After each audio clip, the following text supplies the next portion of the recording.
What makes a movie even more visually appealing?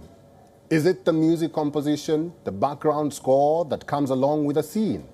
You see, when one thinks of a film, along with plot lines and sequences, one also has to keep in mind an original composition that will eventually become an integral character of the film. Today, we have with us Atif Aizal, popularly known as Aizal. Hello, Aizal. My name is Eric. Welcome to WION. Hey Eric, thanks for having me on your show. How are you doing? I'm good, thank you very much. First and foremost, tell us about your journey from being an engineering student to a successful music composer. How did that happen? Oh yeah, it was it was just a crazy guy who wanted to do crazy things, and yeah, it all started with engineering where I was doing music. I was playing in bands, and I was this metalhead playing heavy metal and whatnot. And after completing my engineering, I was an IT consultant for a few years, and that's when I felt that I need to do something out of this life. I just don't want to, run the race and not follow my dreams. So I left everything, got into music. Like this guy is like just out there on his own, and it was a journey. It's been a decade since I started off, and I kept meeting producers, showcasing my music everywhere possible, and it's taken 10 years to get to a stage where now I'm working with Marvel. So absolutely roller coaster of a ride. Aizal, let me ask you this. You have ventured in both Hollywood and Bollywood. Each of these industries have a different kind of demand from its artists. What has been your experience so far? Okay, that's pretty interesting because my experience with Bollywood has been very, very different to how it's been with Hollywood. Uh, First of all, the way uh, the way the industry trends or functions or the process itself totally remains it's totally different.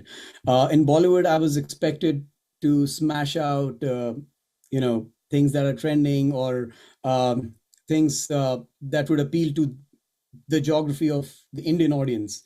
Whereas over here, Hollywood, and especially when you're working like Marvel and all these series, which are like, of course, on the Western side, but also global, has a huge global presence. They expect me to write scores or soundtracks which would not only appeal to the Western countries, but overall on a global level. Marvel's Loki and Miss Marvel are two widely different kinds of characters. What did you keep in mind when working on the genre of the music for each? That is one of the biggest or most important variables when it comes to me writing something for any movie. My first question, and I haven't learned this. I mean, I learned a lot of things from various other composers, etc.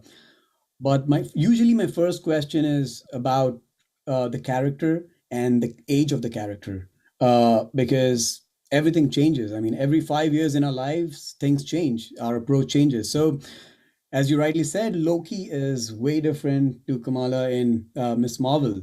And when I got the first brief, they laid out the character description.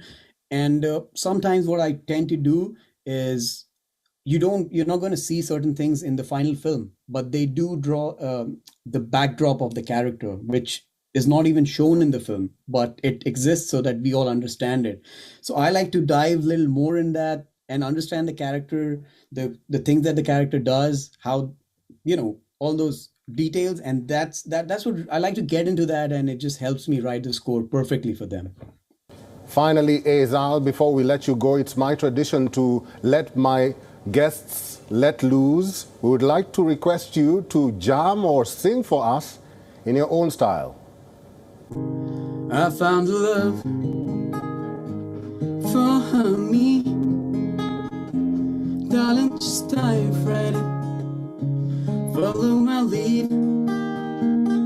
Well, I found a girl, beautiful and sweet. I never knew you were the someone waiting for me. We were just kids when we fell in love, not knowing what it was. I will not give you up this time. Aizal, it's been great chatting with you. All the best in your future endeavors, and thank you very much for talking to WION today. Thank you, Eric. Thank you so much.